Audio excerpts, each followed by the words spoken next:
So you see when it gets this shiny, the darker colours always shine a lot more than the lightest colours. So if I move the camera down just so this is what I'm on this week, we're doing this wall here. And a nice polished plaster. So I'm just getting the prep up, sheeted up, and this wall needs filling out.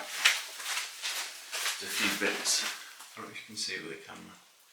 So when I'm sanding the wall down, all I'm doing is bringing the high points off and exposing them. So you can see the dark sections on the wall there are the high points that I'm sanding through. I'm then going to go over with the filler. This will outfill the low points to bring it up to the high points and hopefully give us a nice flat wall. Now the filler goes on quite messy, and then we sand it down and put 2 coats of polished plaster over the top after priming it.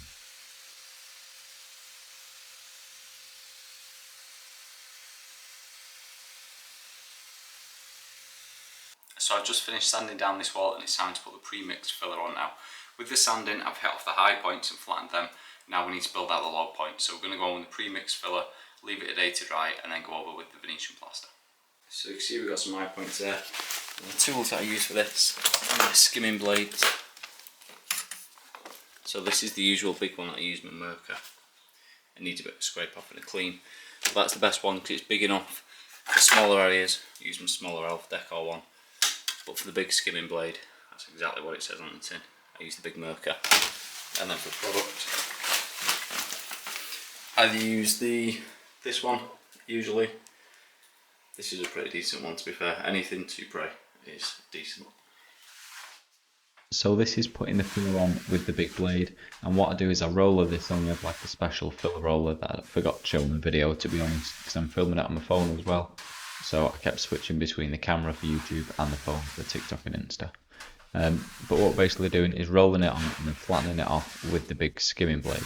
This makes it pretty much flat, it just needs to be sanded down afterwards. What I didn't do after I filmed this and put this on was I didn't film the second day, because all I did was sand down the filler, apply 2 coats of white primer and 2 coats of white polished plaster. So it was pretty boring. So we're going to skip now to where the 2 coats of white polished plaster on and it's ready to go. So we're on day 3 now. This is the polished plaster wall that we're doing. It's all based out 2 coats of white and it's been sanded down, so it's ready for putting the black on. And we're doing like a black marble design starting up there and running down and through. I'll show you a picture that I've done on the tablet after, just getting everything set up. Got all the colours mixed and we're going to start putting it on now.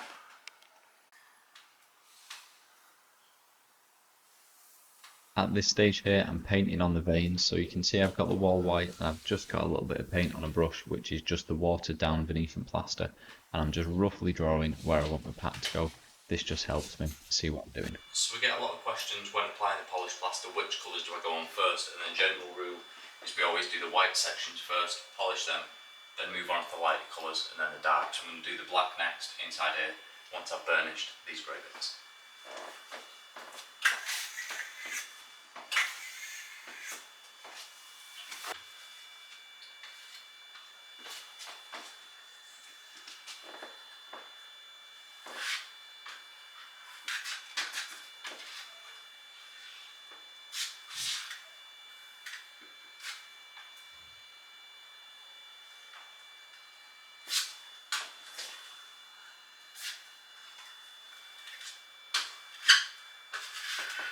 We do get a lot of questions on how we make it so polished and neat, and it is literally just technique. So you can see I'm putting it on there with the big spatula and scraping it off, and it's just a case of working in super small areas and making each small area as flat as you can before you go on to the next. What people do is they get too excited and put way too much material on at once. It ends up drying solid and uneven, and then you don't get a proper shiny polished finish. So less is more with this, and working slower is definitely quicker in my opinion.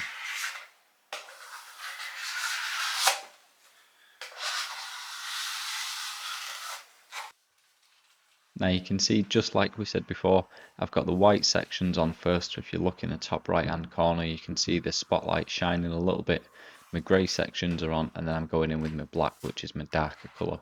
We do this because it stops contamination on the trowel from the darker colours spreading over to the light, and then all of a sudden your wall all looks one horrible colour.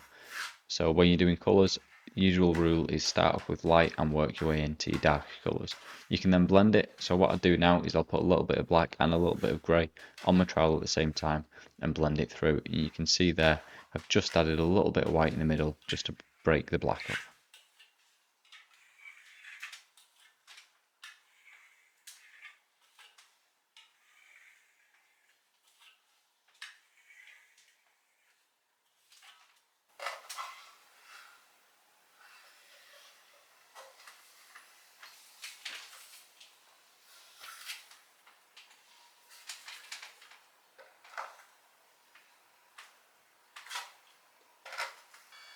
So this one's nearly done now, so you can see it's looking quite nice, but I think what it's doing is it's just missing a teeny bit there, just so tomorrow when they add the gold leaf on, it sets it in. So I've done it, we just chatted to the customer, they agree that we're just having a little bit there, so that's what I'm going to put on now.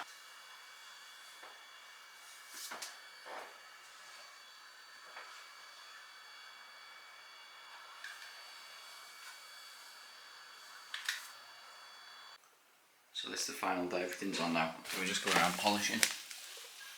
So this is the polisher that I use, the Flex, and it has a 4000 pad on it.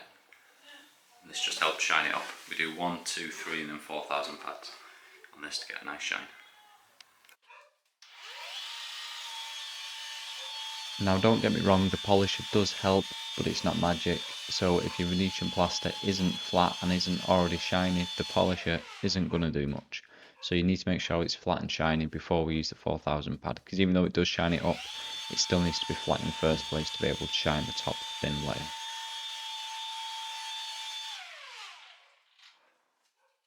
So I'm just doing the polishing stages now, I'm just finishing up. This is the final pad that I use, which is a 4000 pad.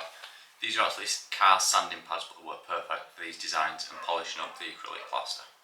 So you see when it gets this shine, the darker colours always shine a lot more than the lightest colours. So if I move the camera down just a little bit, and we can see the darker colour is nice and reflective.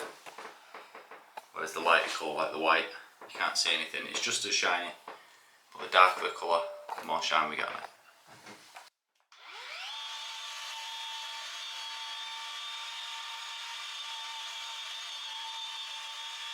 So now it's all polished, it's time to get on with the gold leaf. And we do get a lot of questions with the gold leaf as to how it sticks, and it's basically just gold leaf glue. All you do is type in gold leaf glue and you will find it.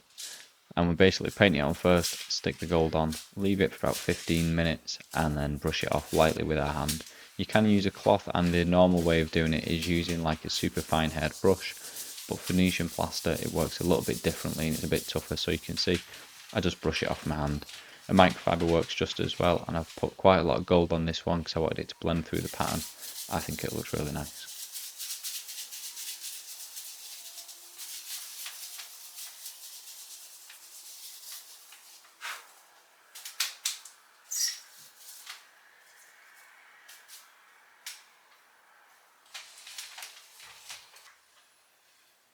So I've just put the wax in, it's time to buff it up now, and what the wax does, it protects the surface of the polished plaster so no moisture can get to it, so it doesn't dull off.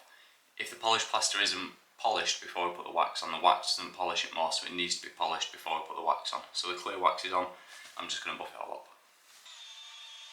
So we're back to the polisher, and this time we've got a lamb's wool buffer head on top. And this is again where most people go wrong, is to think the polishing is super easy, but once you've got the wax on you need to keep looking at the wall from every different angle and make sure that you've got every single swirl mark off the wax and fully done it. What you need for this is a clean buffing pad. If your buffing pad has got old wax on it, there is no way that you're going to polish it up. It's exactly the same as polishing a car. So this one's all done and I'm fully tidied up, it's looking absolutely beautiful. I'm going to move the camera now because the camera's sort of as far back as it can go. I'm going to need to move the camera around and show you the full wall as I go. So if I move the camera up, you can see it looks super nice up there. And then all the way down. This is a pretty tall wall, it's probably about at least 4 meters high. But you can see it looks really nice. I'm going to get some close-ups now. As always, if you've got any questions on this design or finish, let me know. And this product is called Murano by Elf Decor. I'll put a link in the description down below. Also, we get a lot of people asking for training courses, and I actually have an online training course for this specific finish because a lot of people want to learn it all around the world. So I'll put a link for that down below as well. So we can get a better view of it now. We've moved the camera a bit further away. You can see there's a wall there, so I can't move it much further. It's looking beautiful.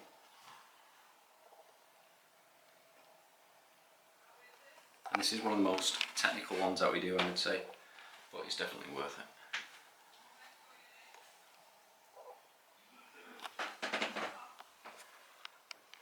So thanks for watching. I am still new to YouTube, so give me a little bit of breathing room if I've done anything wrong or filmed anything a bit wrong. This is looking beautiful now. As always, any questions, let me know, and any helpful links I've put down in the description.